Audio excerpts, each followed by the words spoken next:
ओम ज्ञानतिमिरान्धस्य ज्ञानाञ्जनशलाकया चक्षुरुन्मीलितं येन तस्मै श्रीगुरुवे नमः। जय श्री कृष्ण चैतन्य प्रभु नित्यानंद श्री अद्वैत गदाधर श्रीवास आदि गौर भक्तवृंद।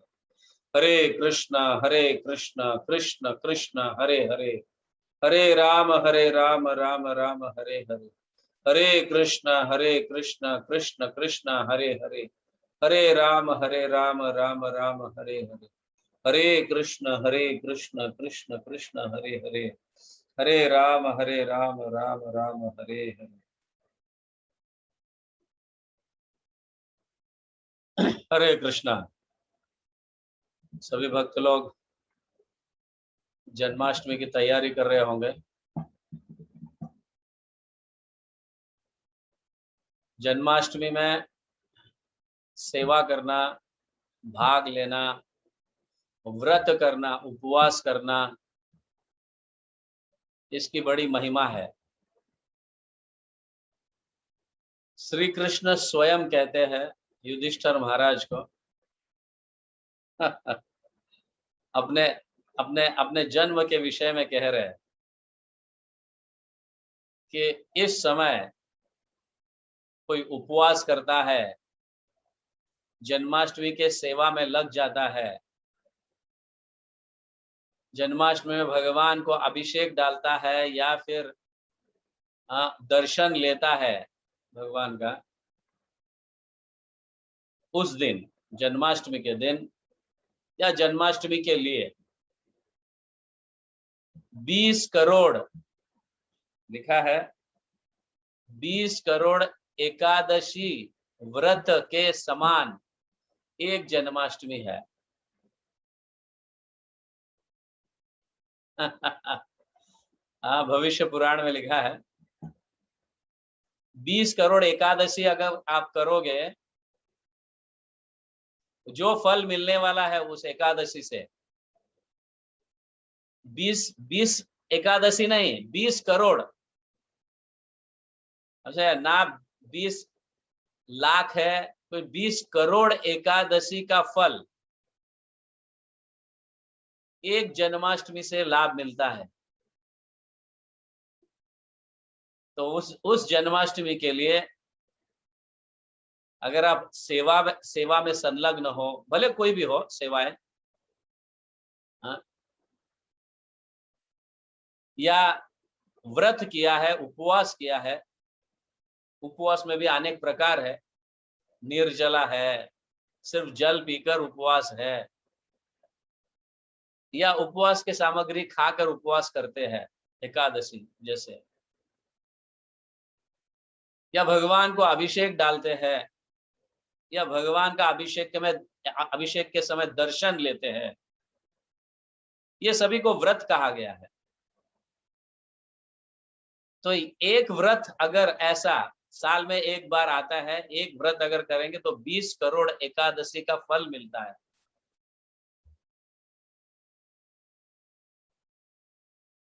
यमराज सावित्री से कहते हैं, आप जानते होंगे सत्यवान सावित्री वगैरह, आई एम जस्ट, मैं शॉर्ट में सिर्फ इंपॉर्टेंस बताना चाहता हूं।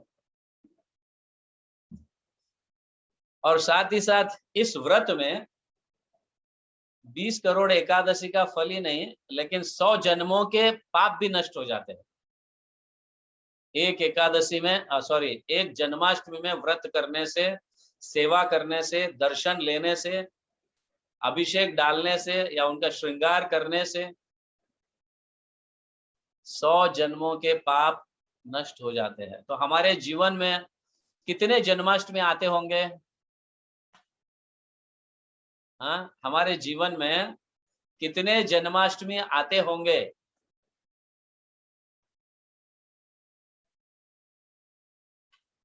50 जन्माष्टमी भी अगर अटेंड करेंगे तो कितने 5000 जन्मों के पाप नष्ट हो जाएंगे। और कितने करोड़ एकादशी के व्रत का फल मिलेगा? 20 मल्टीप्लाइड बाय 50 या फिर उससे भी ज्यादा।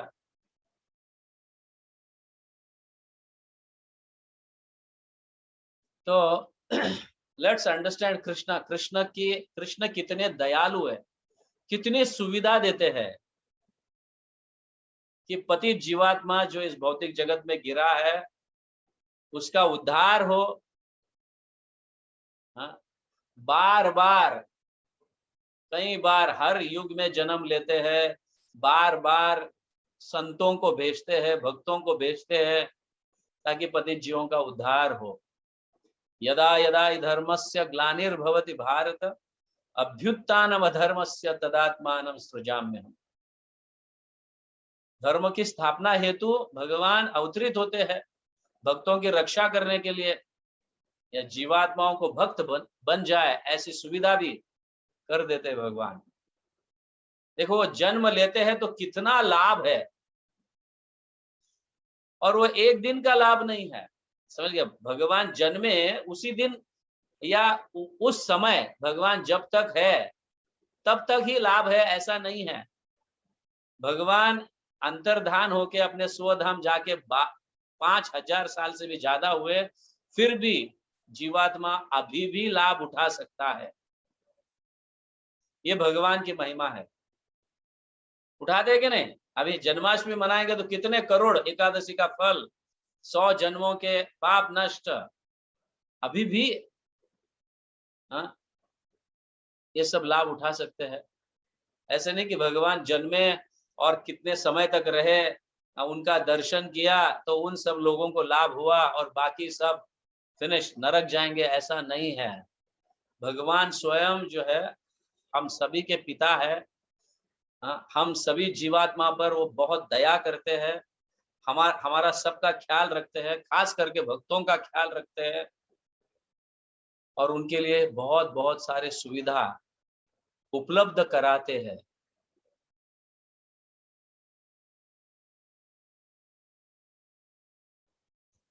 इसलिए उनकी महिमा जानना बहुत जरूरी है, तब तक हमें उनके प्रति प्रेम कैसे जागृत होगा। ऐसा कितना इतना कोई करता है? कोई देवी देवता कहो, या हमारे कोई प्राइम मिनिस्टर कहो, या हमारे सगे संबंधी कहो, या माता पिता कहो, इतनी सुविधा कोई दे सकता है क्या? हाँ, भगवान कितनी सुविधा दे रहे हैं। हम सुखी हो, हम शांति को प्राप्त करें, हमारा जीवन शांतिमय हो, कितना सारा सुविधा, कितने सारे योजनाएं भगवान रचाते हैं हमारे लिए। फिर भी हम ध्यान पूर्वक जप कर कर उनकी सेवा करने की इच्छा नहीं रखते हैं। ये सबसे बड़ा दुख, ये सबसे मतलब अनफॉर्चुनेट कहो, दुर्भाग्यशाली कहो हम। और खास करके और भी सबसे ज्यादा लाभ जो है वो कब होता है? हाँ, जब स्वयं भगवान कृष्ण अवतरित हो। ऐसे तो हर सतयुग में नरसिंह भगवान अवतरित होते हैं, वराह भगवान अवतरित होते हैं, हाँ, त्रेता युग में श्री राम अवतरित होते हैं, और अन्य सारे उनके स्वरूप या अवतार के रूप में प्रकट होते हैं, कई सारे अवतार भगवान के। और हर द्वापर युग में कृष्ण भी अवतरित होते हैं, समझ गया ना। लेकिन ओरिजिनल कृष्ण जो है, द स्वयं कृष्ण जो है, वो ब्रह्मा के एक दिन में एक बार आते हैं, एक दिन में एक बार। और ब्रह्मा के एक दिन में 1000 द्वापर युग आते हैं, और 1000 द्वापर युग में हर बार कृष्ण अवतरित होते हैं, बट नॉट ब्रजेंद्र नंदन कृष्ण।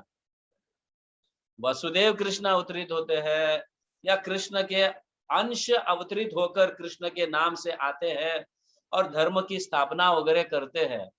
लेकिन ब्रह्मा के एक दिन में एक ही बार स्वयं कृष्ण अवतरित होते हैं, मतलब वो भी गोलोक वृंदावन के,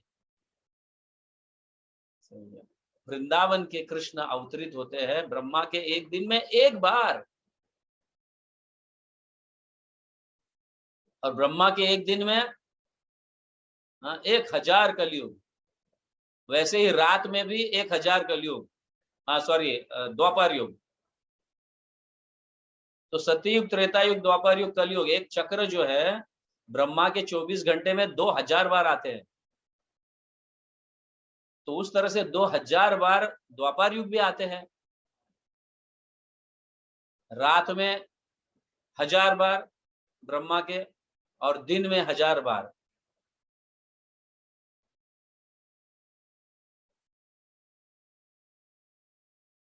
ब्रह्मा का एक दिन देखो कितना बड़ा है।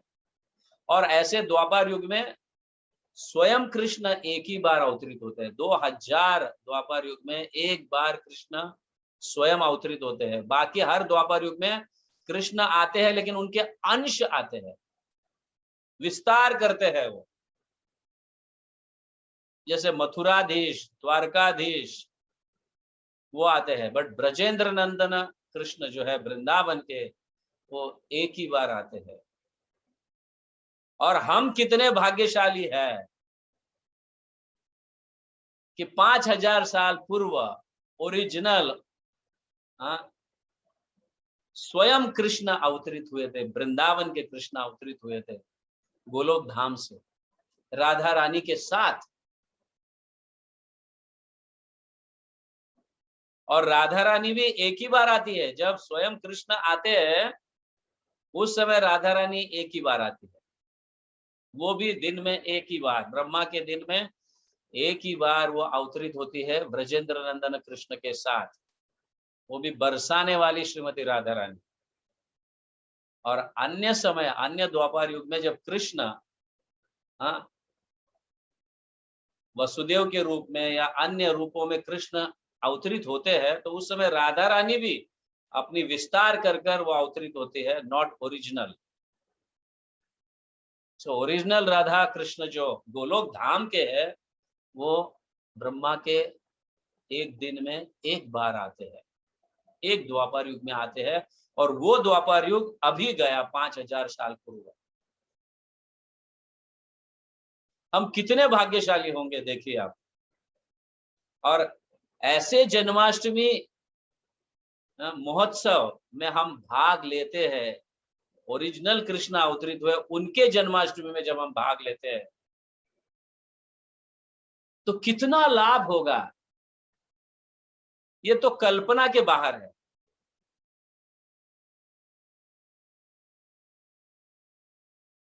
इस जन्माष्टमी में सेवा करना, अभिषेक करना, भगवान के दर्शन करना, उस कीर्तन में भाग लेना,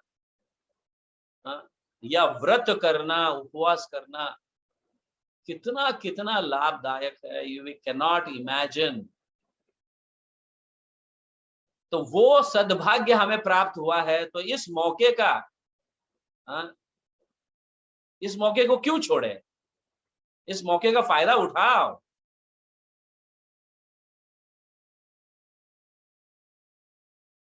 सही बात है नारायण प्रभु। मुकुंद गोपाल प्रभु, लाभ उठाओ इसका। Very very important. और साथ ही साथ इस द्वापर युग के बाद जो कलयुग आता है, उस कलयुग में चैतन्य महाप्रभु भी प्रकट होते हैं। अन्य कलयुगों में ये महाप्रभु नहीं प्रकट होते। चैतन्य जो राधा और कृष्ण के जुगल, एक अवतार जोड़ी, एक शरीर में अवतरित हुए हैं।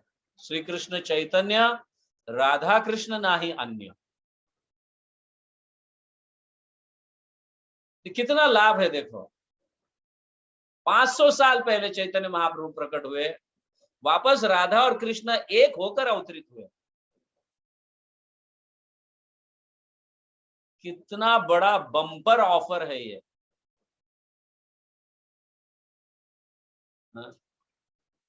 और अगर हम इसको खरीदेंगे नहीं मॉल में कई सारे ऑफर्स रहते हैं जब त्योहार आता है, दिवाली कहो, हाँ, या वो क्रिसमस कहो, व्हाटएवर, जो भी त्योहार आता है, हम शॉप्स पे, होर्डिंग्स पे कितने बम्पर ऑफर्स देखते हैं, लूटो लूटो लूटो।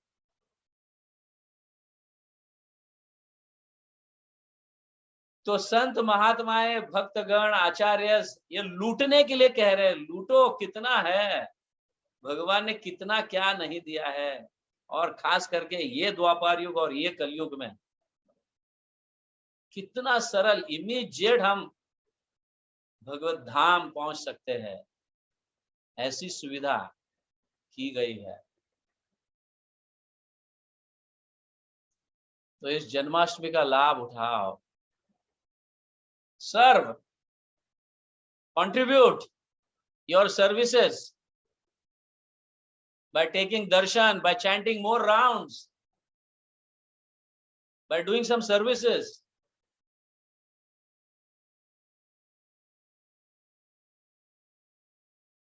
शांत मत बैठिए, बूढ़े मत बनिए। जब तक जवान है तब तक लाभ उठाइए। बुढ़ापे में क्या मतलब, ना भगवान के दर्शन ठीक से कर सकते हैं, ना हरिनाम ठीक से सुन सकते हैं, ना प्रसाद ठीक से पचा सकते हैं, ना मंदिर में दर्शन के लिए ठीक से जा सकते हैं, परिक्रमा कर सकते हैं। कुछ भी मतलब बहुत दुविधा होगी उस समय। जब तक सेहत ठीक है, हेल्थ ठीक है, लाभ उठाओ। 20 करोड़ एकादशी कोई साधारण नहीं है। 20 करोड़ एकादशी का फल एक जन्माष्टमी का व्रत करने से, उनमें सेवा करने से, और उनके दर्शन मात्र से, कीर्तन मात्र से इतना लाभ होता है। तो कौन मूर्ख है ये बम्पर ऑफर जाकर नहीं लेगा।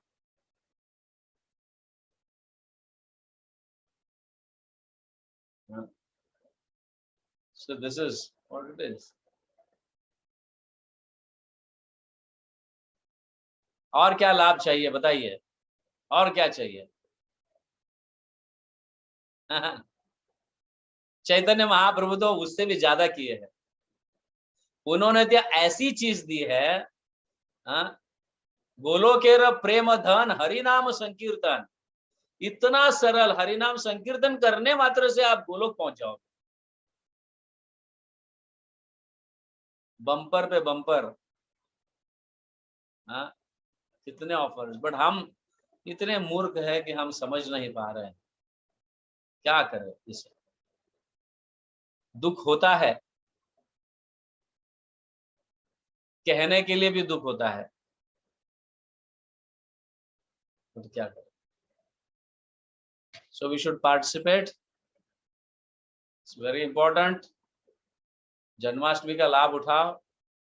शास्त्र जो कह रहे हैं, भविष्य पुराण कहो या अन्य स्कंद पुराण कहो, whatever they are saying regarding Janmashtami, they are truthful. वो सत्य है। शास्त्र कभी झूठ नहीं कहते। बस हमें सिर्फ विश्वास रखने की बात है, विश्वास की देरी है।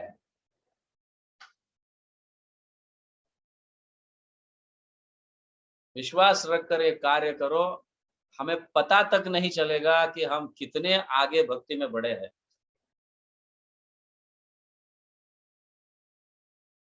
Okay, I'll stop it. It's too late. Hare Krishna.